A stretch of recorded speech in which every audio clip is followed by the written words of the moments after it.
Good evening, I'm Claudia Sermbezis. You're watching South East Today. Residents of 42 flats which were evacuated when a huge fire took hold in Dover yesterday morning have been told it's too early to say when they might be allowed to return to their homes.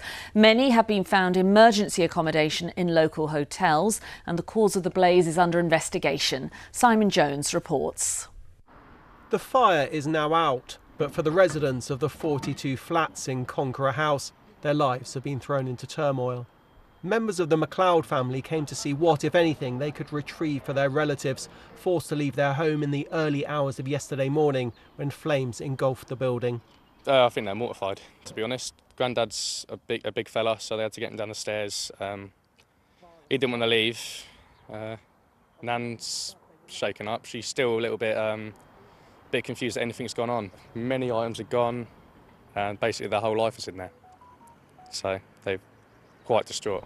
12 fire engines and 2 height vehicles were sent to the scene. 2 people were treated for the effects of breathing in smoke. The cause of the fire remains under investigation.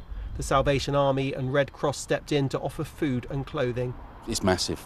I mean, sadly, there will be some people here that have lost everything.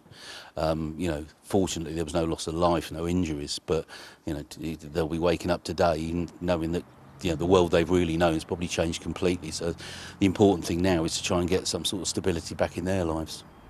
The property is owned by Town and Country Housing. It says it's been in the process of organising stays in hotels lasting a week for all those who need immediate help. And from tomorrow, it will start meeting residents to discuss longer-term options. Our priority is to try and find stable accommodation for people. The building is not going to be repaired overnight. Hotel accommodation, albeit good, has been useful and will be useful for emergency purposes, but it's not stable. So we need to work with our partners, the private sector, to try and find resident homes for individuals that meet their specific needs. But for residents who want to return here, it may be a long wait. Simon Jones, BBC South East Today, Dover. Catholics across the South East have been reacting to the death of Pope Francis. Churches are offering extra services for people to pay their respects. The Bishop of Arundel and Brighton, Richard Moth, met the Pope and says he was dedicated to the role and would go the extra mile to meet people, no matter how unwell he was.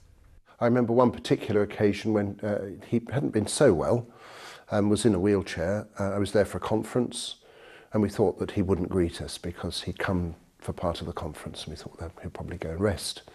But no, he sat in his chair in the corridor, and we all went past, and he greeted every one of us. So there was that real desire on his part to be with the people, and that again is something I think that people will miss greatly.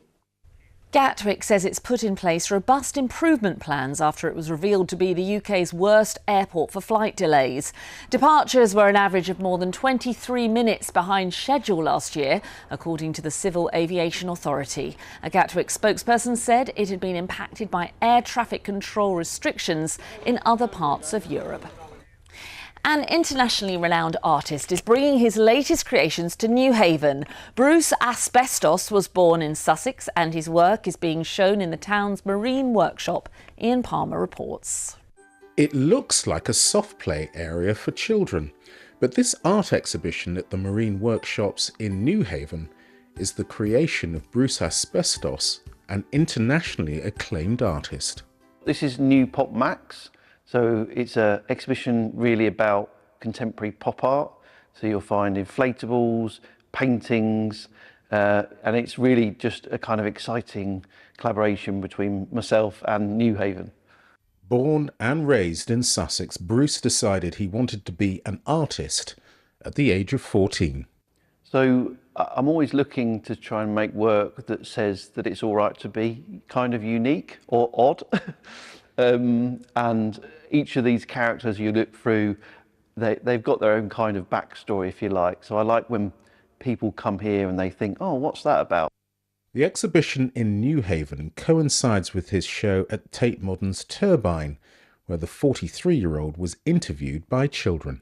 Why do you do inflatables instead of just art on canvases? I really like it when people can play with an artwork. And then it's perhaps not finished by the artist, that it's perhaps finished by people that come to to visit. Back in Newhaven, the new Pop Max show gets the thumbs up from big kids and their smaller versions. The exhibition is free and is open until June. Ian Palmer, BBC South East Today, Newhaven. Football now, and Crawley have given their League One survival hopes a major boost. They beat Exeter City 3-1 at the Broadfield Stadium this afternoon. Mathematically, it's still possible for the Reds to beat the drop, but they'd need their relegation rivals to keep dropping points. But fans are optimistic. I think we might do just by the skin of our teeth. When they play like today, they can do it. They're quite capable of doing it. Oh, brilliant game. Wicked game. I haven't seen well, I just don't know. It's just amazing. And in League Two, Gillingham won 1-0 against AFC Wimbledon. They're currently 17th in the league. OK, it's been a mix of rain and showers recently. Will it continue? Here's Nina. This evening, these showers will clear, so by the time we start tomorrow morning, it should be dry. There'll be some sunny spells through the day tomorrow with a low chance of an afternoon shower. So most of the night is going to be dry with those clear spells. Temperatures dropping down. We're expecting lows of 5 degrees. Some good spells of sunshine first thing tomorrow morning. As we head through the day, the cloud will gradually increase and we may just trigger 1 or 2 very isolated showers, particularly across more northern and western areas. But for most of us, it is going to be a dry day with temperatures similar to today. We're expecting highs of 16 to 17 degrees. Overnight rain Tuesday into Wednesday, leaving behind a few showers, but lots of dry weather through to the end of the week, and it gradually turns a little warmer. OK, that's all from me. Good night.